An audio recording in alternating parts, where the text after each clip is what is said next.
Hi all, welcome back to Eduport.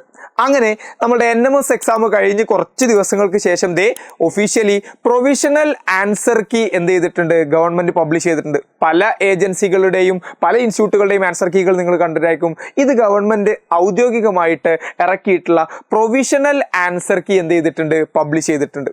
അത് എന്തുകൊണ്ട് provisional ആയി അല്ലെങ്കിൽ താൽക്കാലികമായി എന്ന് ഞാൻ പറഞ്ഞുതരാം.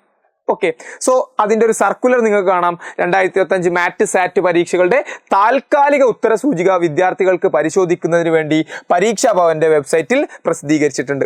അപ്പോൾ എവിടെയാണ് നിങ്ങൾക്ക് ഈ പ്രൊവിഷണൽ ആൻസർ കീ കാണാൻ പറ്റുന്നത്? നിങ്ങൾക്ക് കാണാം parishabhavan.kerala.gov.in ആ സൈറ്റിൽ ഉപയോഗിക്കാം, അല്ലെങ്കിൽ nmmc.kerala.gov.in ഈ രണ്ട് സൈറ്റുകളിലും നോട്ടിഫിക്കേഷൻ എന്ന് പറയുന്ന ഭാഗത്ത് പോയി കഴിഞ്ഞാൽ നിങ്ങൾക്ക് ഈ പ്രൊവിഷണൽ ആൻസർ കീ എന്ത് ചെയ്യാം, ഡൗൺലോഡ് ചെയ്തെടുക്കാം. അല്ലെങ്കിൽ നമ്മൾ കമ്മ്യൂണിറ്റികളിലൂടെ നിങ്ങൾക്ക് എന്ത് ചെയ്യും, ഓൾറെഡി ഷെയർ ചെയ്തിട്ടുണ്ട്.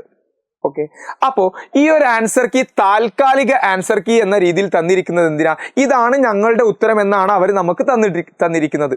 മേ ബി ചില ചോദ്യങ്ങളുടെ ഉത്തരങ്ങൾ തെറ്റുണ്ടായിരിക്കാം, ചില ചോദ്യങ്ങൾക്ക് ഒന്നിൽ കൂടുതൽ ഉത്തരം ഉണ്ടായിരിക്കാം. അവർ ഉദ്ദേശിച്ച ഉത്തരത്തിന് പുറമെ നമുക്ക് ഒരു പ്രോപ്പർ വേയിലൂടെ ഒരു ഉത്തരം കിട്ടിയിട്ടുണ്ടാവും. അതൊക്കെ കറക്റ്റ് ചെയ്യുന്നതിന് വേണ്ടിയിട്ടാണ് ഈ ഒരു ആൻസർ കീ തന്നിരിക്കുന്നത്. കണ്ടോ, നോട്ടിഫിക്കേഷൻ എന്ന ടാബിൽ വെബ്സൈറ്റിൽ ലഭ്യമാക്കിയിട്ടുള്ള മാതൃക ഫോറത്തിൽ സമർപ്പിക്കാവുന്നത്. എന്താ? ഉത്തര സൂചികയെ സംബന്ധിച്ചുള്ള പരാതികൾ. അപ്പോൾ പരാതികളും ഇതിൽ തന്നെ എന്തുണ്ട്, നോട്ടിഫിക്കേഷന്റെ കൂടെ തന്നെ നമുക്ക് അതിനൊരു ഫോം കൂടി തന്നിട്ടുണ്ട്. ആ ഫോം ഉപയോഗിച്ച് നമുക്ക് എന്ത് ചെയ്യാം, സബ്മിറ്റ് ചെയ്യാം. പരാതിയോടൊപ്പം പരാതിയെ സാധൂകരിക്കുന്ന രേഖകൾ തെളിവ് സഹിതം നിശ്ചിത മാതൃകയിലുള്ള അപേക്ഷകൾ 18/2/26 ഡേറ്റ് പ്രത്യേകം ശ്രദ്ധിക്കണം. 18-ാം തീയതി ബുധനാഴ്ച വൈകുന്നേരം 5 മണിക്ക് മുമ്പായിട്ട് നേരിട്ടോ അല്ലെങ്കിൽ തപാൽ മാർഗമോ, ആ അഡ്രസ്സും ശ്രദ്ധിച്ചോ, സെക്രട്ടറി പരീക്ഷാ ഭവൻ, പൂജപ്പുര, തിരുവനന്തപുരം 12 എന്ന വിലാസത്തിൽ ലഭ്യമാക്കേണ്ടതാണ്. വൈകി ലഭിക്കുന്നതും നിശ്ചിത മാതൃക അല്ലാത്തതുമായ പരാതികൾ യാതൊരു കാരണവശാലും പരിഗണിക്കുന്നതല്ല. അപ്പോൾ പരാതി എങ്ങനെ കൊടുക്കണം, ആർക്ക് കൊടുക്കണം, ഏത് സമയത്തിനുള്ളിൽ കൊടുക്കണം എന്നെല്ലാം കൃത്യമായിട്ട് എന്ത് ചെയ്തിട്ടുണ്ട്, നോട്ടിഫിക്കേഷനിൽ മെൻഷൻ ചെയ്തിട്ടുണ്ട്. അപ്പോൾ അതിനനുസരിച്ച് ആൻസർ കീ ചെക്ക് ചെയ്യുക. നിങ്ങൾക്ക് അതിനപ്പുറം കൃത്യമായ വേറൊരു ഉത്തരം ഉണ്ടെന്നുണ്ടെങ്കിൽ നിങ്ങൾക്ക് ആ ചോദ്യത്തെ എന്ത് ചെയ്യാം, ചാലഞ്ച് ചെയ്യാം. അപ്പോൾ അതിനുള്ള ഫോം കൂടി ഇവിടെ തന്നിട്ടുണ്ട്, കാണാം. കണ്ടോ, നെയിം ഓഫ് എക്സാമിനേഷൻ ഓൾറെഡി ഉണ്ട്. നിങ്ങൾക്ക് കംപ്ലൈന്റ് ഉള്ളത് ഫോർ എക്സാമ്പിൾ മാറ്റിലാണെന്ന് വിചാരിച്ചോ. അപ്പോൾ മാറ്റ് നിങ്ങൾ സെലക്ട് ചെയ്യുന്നു. മാറ്റിൽ 4 സെറ്റ് ഉണ്ട്. നിങ്ങളുടെ കയ്യിലുള്ള സെറ്റ് ക്വസ്റ്റ്യൻ പേപ്പർ A ആണെന്ന് വിചാരിച്ചോ. അപ്പോൾ A സെലക്ട് ചെയ്യുന്നു. ദ നെയിം ഓഫ് സബ്ജക്ട്, മാറ്റ് ആണെങ്കിൽ സബ്ജക്ട് എന്താണ്, മാറ്റ് മാത്രമേ ഉള്ളൂ. അല്ല സാറ്റ് ആണ് എന്നുണ്ടെങ്കിൽ സാറ്റിൽ ഫിസിക്സ് ആണോ, കെമിസ്ട്രി ആണോ, ബയോളജി ആണോ, ഏതിനാണ് നിങ്ങൾക്ക്, സോഷ്യൽ ആണോ, ഏതിനാണോ പ്രശ്നമുള്ളത് അതാണ് ഇവിടെ എഴുതേണ്ടത്. ഞാനൊരു ഉദാഹരണം കാണിച്ചു തരാം. നമുക്ക് മാറ്റിൽ ഒരു ചോദ്യം ആൻസർ ഇല്ലാത്തതുണ്ടായിരുന്നു അല്ലേ. ഞാൻ സെറ്റ് A കുറിച്ചാണ് സംസാരിക്കുന്നത്. മാറ്റിൽ 81-ാമത്തെ ചോദ്യത്തിന് എന്തില്ല, ഓപ്ഷനിൽ ആൻസർ ഇല്ല. അപ്പൊ ഞാനൊന്നു സീരിയൽ നമ്പർ 1 എന്നിടുന്നു. എന്നിട്ട് ക്വസ്റ്റ്യൻ നമ്പർ എഴുതുന്നു 81, 81-ാമത്തെ ക്വസ്റ്റ്യൻ സെറ്റ് A അല്ലേ. അതിൽ ഓപ്ഷനിൽ പ്രൊവിഷണൽ ആൻസർ കീയിൽ എന്ത് ഓപ്ഷനാണ് കൊടുത്തത്? ഇപ്പോൾ ഫോർ എക്സാമ്പിൾ Aയോ Bയോ Cയോ കൊടുത്തിട്ടുണ്ടെന്ന് വിചാരിച്ചു. അപ്പോൾ പ്രൊവിഷണൽ ആൻസർ കീയിൽ A correct option, complaint with correct option. അപ്പൊ നമ്മളുടെ കംപ്ലൈന്റ് എന്താ, there is no correct option. അതിൽ കൃത്യമായിട്ടുള്ള ഓപ്ഷൻ ഇല്ല എന്നെന്ത് ചെയ്യുന്നു, നമ്മൾ കൊടുക്കുന്നു.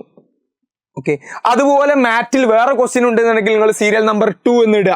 ഏതാണോ നമ്പറിന്റെ പ്രശ്നം, ആൻഡ് അടുത്തതായിട്ട് അതിൽ ഓപ്ഷനിൽ കൊടുത്ത പ്രൊവിഷണൽ ആൻസർ കീയിൽ കൊടുത്ത ഓപ്ഷൻ എന്താ, കറക്റ്റ് ഓപ്ഷൻ എന്താ, അതിന് നിങ്ങളുടെ എക്സ്പ്ലനേഷനും എന്ത് ചെയ്യാം, നിങ്ങൾക്ക് രേഖപ്പെടുത്താം. ആൻഡ് അത് വലിയ രീതിയിലുള്ള എക്സ്പ്ലനേഷൻ ആണെങ്കിൽ എക്സ്ട്രാ അതിൻ്റെ കൂടെ എന്ത് ചെയ്യാം, നിങ്ങൾക്ക് സപ്പോർട്ടിംഗ് ഡോക്യുമെന്റ് ആയിട്ട് കൊടുക്കാം. പ്രത്യേകം ശ്രദ്ധിക്കണം, നിങ്ങൾക്ക് ഫിസിക്സിൽ ഒരു പ്രശ്നമുണ്ട്, മാറ്റിൽ ഒരു പ്രശ്നമുണ്ട് എന്ന് വിചാരിച്ചോ.